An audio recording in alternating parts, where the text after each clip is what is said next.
আমাদের সমাজের পুরুষ মানুষগুলো সুযোগ পেলেই শুধুমাত্র শারীরিক চাহিদা মেটানোর জন্যই নারীদেরকে ব্যবহার করে কাছে পেতে চায়।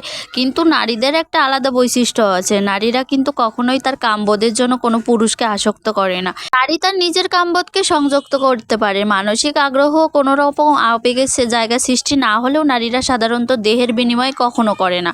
আর হয়তো যারা করে থাকে তারা হয়তো টাকার নেশাতে করতে পারে, কারণ পৃথিবীর মানুষগুলো তো আর একরকম নয়। বর্তমান সমাজে পুরুষ মানুষের ভেতরেও এমন এক শ্রেণী পুরুষ আছে যারা তার তীব্র কামবোধকে নিয়ন্ত্রণও করতে পারে না। সুযোগ থাকার পরও নারীদেরকে দেখলেই তাদের আলাদা একটা অনুভূতি ফিল হয়। যে পুরুষগুলো সুযোগ থাকার পরও তার কাছের মানুষটির কথা না ভেবে অন্যের স্ত্রী, অন্যের বোন, অন্যের মা, সবার প্রতি তাদের একটা আলাদাই নজর থাকে। সব সময় হিংস্র চোখে দিকে তাকিয়ে থাকে কখন তাদেরকে ছিঁড়ে খেতে। সামান্য 9 বছরের একটা বাচ্চাকেও সে ছাড়লো না। সে তার শারীরিক চাহিদার এতটা পরিমাণ নেশা উঠে গেছিল যে ছোট বড় কিছু না দেখে 9 বছরের বাচ্চাটাকে ধর্ষণ করতে গিয়েই মেরে ফেলে দিয়েছে। সে যদি অন্য কেউ হতো তাহলেও মানা যেত। তার ছিল সেই মেয়েটার নিজেরই একটা কাকু। সম্পর্কের খাতিরে তাদের বাড়িতে তাদের যাওয়া আসা চলতো। সামান্য কিছু টাইম বাবা মা বাড়িতে না থাকাতে সে তার এই মেয়েটার সাথে এত বড় একটা বাজে বিহেভটা করেছে। আর বাজে বিহেভ করেছে সেটা ঠিক আছে, তাও যদি তাকে বাঁচিয়ে রাখতো সেটাও না হলে একটা কথা ছিল। কিন্তু সে তো পুরো পশুর থেকেও খারাপ কাজ করেছে। সে তো তাকে অলরেডি মেরেই ফেলেছে। ঘটনাটি যে মেয়েটির সাথে ঘটেছে সে এখন খেলে দোলে খেলার বয়স। তার এই বয়সের সঙ্গে তার এত বড় একটা হিংস্র পশুর মাধ্যমে এত বড় একটা কাজের শিকার হতে হবে সে কখনো ভাবেনি। তার মা বাবার সামান্য একটু কেয়ার না থাকাতে আজকে মেয়েটির জীবনটাই চলে গেল। তার মা বাবার কথাটা বলাটাই এখানে ভুল হবে। তারপরেও সবথেকে বড় চিন্তাটা আমি এই কাকুটাকে নিয়েই করি, যে এই কাজটা করেছে।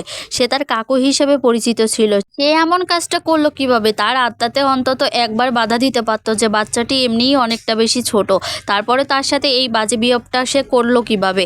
এই মানুষগুলোকে আসলে পশুর থেকেও জঘন্য কোনো প্রাণী যদি থেকে থাকে পৃথিবীতে সেই মানুষগুলোর সাথে তুলনা করা উচিত। এই মানুষটি হয়তো এখন জেলের ভিতরে পুরো প্রত্যেকটা দিন হয়তো পস্তাবে, কিন্তু যার সাথে ঘটনাটি করেছে সে তো আর এই পৃথিবীতে নাই। সে তো এখন চলে গেছে তার মা বাবাকে ছেড়ে। জীবনে অনেকবার শুনতে শুনতে এখন কানটাই পচে গেছে যে এখন শুধুমাত্র পুরুষ মানুষরাই মেয়েদের সাথে এরকম বাজে ব্যবহার করে থাকে। কিন্তু কখনো এটা শুনিনি যে কোনো নারী কোনো পুরুষের সাথে এমন বাজে বিহেভ করে। আসলে সবাই বলে কি সব নারীদেরকে মা বোনের চোখে দেখবে। সব মানুষগুলো পৃথিবীতে বেঁচে থাকে কিভাবে আমি সেটাই বুঝতে পারি না। আর এদের কড়াভাবে কেন শাস্তি হয় না সেটাও বুঝতে পারি না। কালকে যখন এই ভিডিওটি খবরের মাধ্যমে একটা পেজে দেখছিলাম তখন এতটা বেশি কষ্ট হচ্ছিল। তার মা বাবা পুরো কান্নায় এতটা ভেঙে পড়েছে। তাদের ছোট্ট একটি মেয়ের সাথে এরকম একটা বাজে ঘটনা করেছে তাদের বাড়ির পাশেরই একটা কাকু। আমি ভেবেছিলাম এই ঘটনাটি শেয়ার করব না, কিন্তু শোনার পরের থেকে এত খারাপ লাগলো তাই শেয়ার করে দিলাম।